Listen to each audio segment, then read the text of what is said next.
अपनी real identity को छुपाकर जो काम आप कर सकते हो वो शायद ही आप अपनी असल ज़िंदगी में ही कर पाए। और यह आइडेंटिटी का मतलब है आपका चेहरा, जिससे आपकी पहचान है। शरीर के किसी और अंग से आपकी पहचान नहीं होती है। वो फेस है जिससे आपको लोग असल में जानते हैं। जब आपको उसे छुपा के कुछ करना होता है तो कितना आसान लगता है किसी भी बात को बोलना या करना।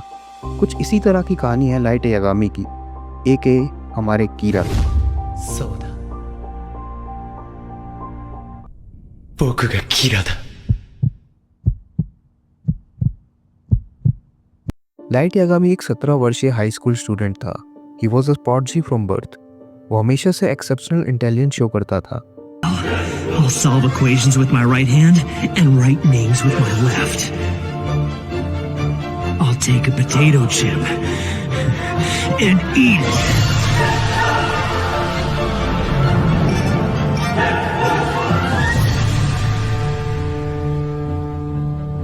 चाहे एकेडमिक स्किल्स हो या स्ट्रेटेजिक और क्रिटिकल थिंकिंग, उसकी मैनिपुलेशन स्किल्स तक टॉप नॉच थी। Because I'm Kira.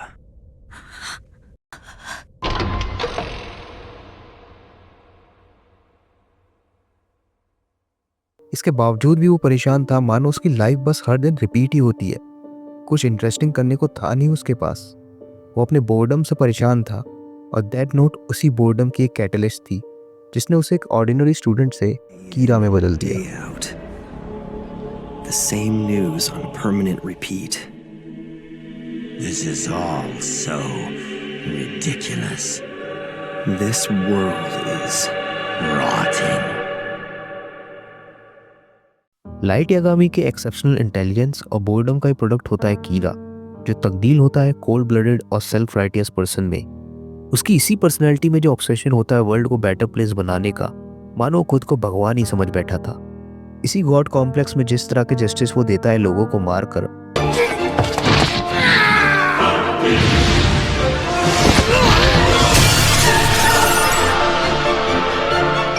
वो उन्हीं में अंतर नहीं कर पा रहा था क्या गलत है क्या सही।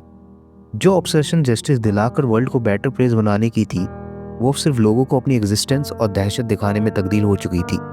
मानो बस वो बताना चाह रहा था जो कर रहा है सिर्फ वही जस्टिस है, इससे बढ़कर कुछ भी नहीं। 新世界の神となる और ये कीरा के संदर्भ में एक नॉर्मल ह्यूमन नेचर से देखा जाए तो कई हद तक सही भी है। गॉड कॉम्प्लेक्स होता ही कुछ ऐसा है जिसमें सिर्फ अपने एक्शंस ही सबको सही लगते हैं। You feel in your self like you are omnipotent. कोई आपको सही करना भी चाहे तो आप उसे इग्नोर कर देते हो। कीरा भी यही करता था। जो उसकी जस्टिफिकेशन को गलत बताता वो उसे ही मार देता था, क्योंकि वो हर चीज़ लॉजिक से सोचता था। ह्यूमन इमोशंस उसके लिए मायने ही नहीं रखते थे। उसे लॉजिक से मतलब था और उसके लॉजिक के हिसाब से वो सारे ऑब्स्टेकल हटाओ जो रास्ते में आ रहे हैं। जब उसने एल यानी लॉलियट को रास्ते से हटा लेने की ठान ली थी। What do you think of that, Elle? This is my perfect victory! That's right! I win! और यही उसका डाउनफॉल का रीजन भी था। एक समय था जब लाइट सच में एक हीरो बन सकता था, लेकिन उसका ऑब्सेशन, उसका ईगो उसे एक विलन बना गया।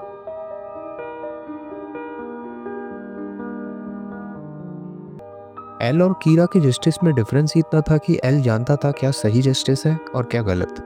इवन द ह्यूमन इमोशन से तो एल को भी कोई मतलब नहीं था, बट स्टिल उसमें वो सही चुनाव करने की क्षमता थी जो उसे कीरा से अलग बनाती थी।